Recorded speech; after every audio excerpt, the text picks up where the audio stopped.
بسم اللہ الرحمن الرحیم۔ ناظرین، آج کا تیسرا ویلاگ نمبر 3، پیج 302، سیرت النبی جلد سوم۔ ناظرین، ہیڈنگ وہی چل رہا ہے کہ ذات نبی کی حفاظت، واللہ یعصمک من الناس، نبی کی حفاظت اللہ خود لیتا ہے۔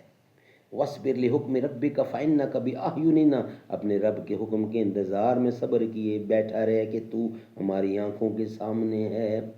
ان ربک احاط بالناس، تیرے پروردگار نے لوگوں کو گھیر رکھا ہے کہ تجھ پر دسترس پائیں۔ سبحان اللہ، سبحان اللہ۔ ناظرین، اردو زبان میں سرور عالم صلی اللہ علیہ وسلم کی سیرت پر جامع ترین کتاب سیرت النبی صلی اللہ علیہ وآلہ وسلم، رائٹر ہیں اس کتاب کے علامہ شبلی نعمانی رحمۃ اللہ علیہ، علامہ سید سلیمان ندوی رحمۃ اللہ علیہ، جلد سوم۔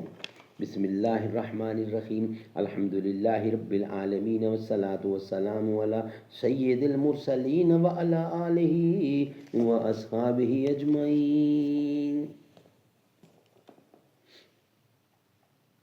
ہے بجا شیوا تسلیم میں مشہور ہیں ہم، قصہ درد سناتے ہیں کہ مجبور ہیں ہم۔ ساز خاموش ہیں فریاد سے محمور ہیں ہم، نالہ آتا ہے اگر لب پہ تو معذور ہیں ہم۔ اے خدا شکوہ ارباب وفا بھی سن لے، خو گرے حمد سے تھوڑا سا گلہ بھی سن لے، خو گرے حمد سے تھوڑا سا بھی گلہ سن لے۔ ایک دفعہ ابو جہل نے ارادہ کیا کہ اگر اب وہ آپ کو سجدے میں دیکھے گا تو آپ کی پیشانی کو رگڑ دے گا۔ جب وہ اس ارادے سے آگے بڑھا تو جھجک کر پیچھے لوٹ گیا۔ لوگوں نے دریافت کیا کہ تو نے تو کہا مجھے ایسا معلوم ہوا ہے کہ میرے اور محمد کے درمیان آگ کی خندق حائل ہے اور چند پہرہ دار ہستیاں کھڑی ہیں۔ آپ نے فرمایا کہ اگر وہ میرے قریب آتا تو فرشتے اس کے ٹکڑے اڑا دیتے۔ معلوم ہوا کہ جس شب کو آپ نے ہجرت کا ارادہ کیا تھا، قریش کے تمام خاندان نے مل کر آپ کے قتل کا فیصلہ کر لیا تھا۔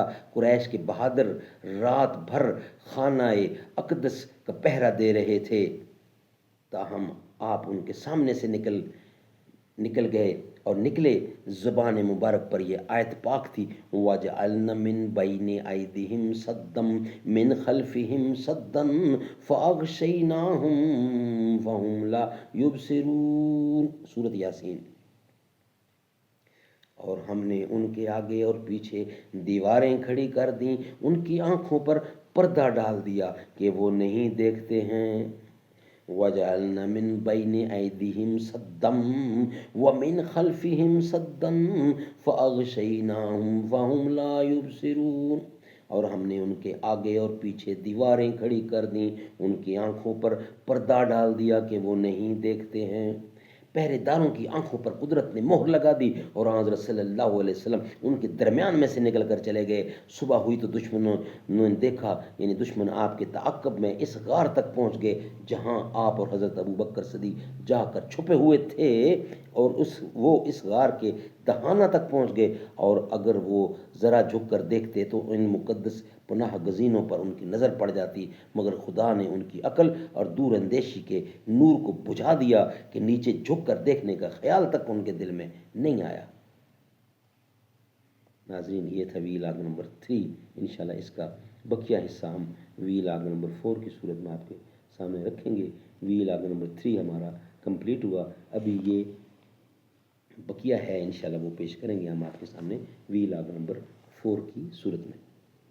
یا اللہ ہو یا رحمان، یا اللہ ہو یا رحمان، پتوں میں اشجار میں اللہ، روحوں کے اقرار میں اللہ، سوچوں کے انبار میں اللہ، اپنوں میں اغیار میں اللہ، حیدر کے اقرار میں اللہ، حبشی کے انگار میں اللہ، باہر اللہ گھر میں اللہ، دل میں اللہ نگر میں اللہ، فکر میں اللہ در میں اللہ، بحر میں اللہ شجر میں اللہ تر میں اللہ، منزل میں اور سفر میں اللہ، تاروں میں اور کمر میں اللہ، یا اللہ یا رحمان، یا اللہ یا رحمان۔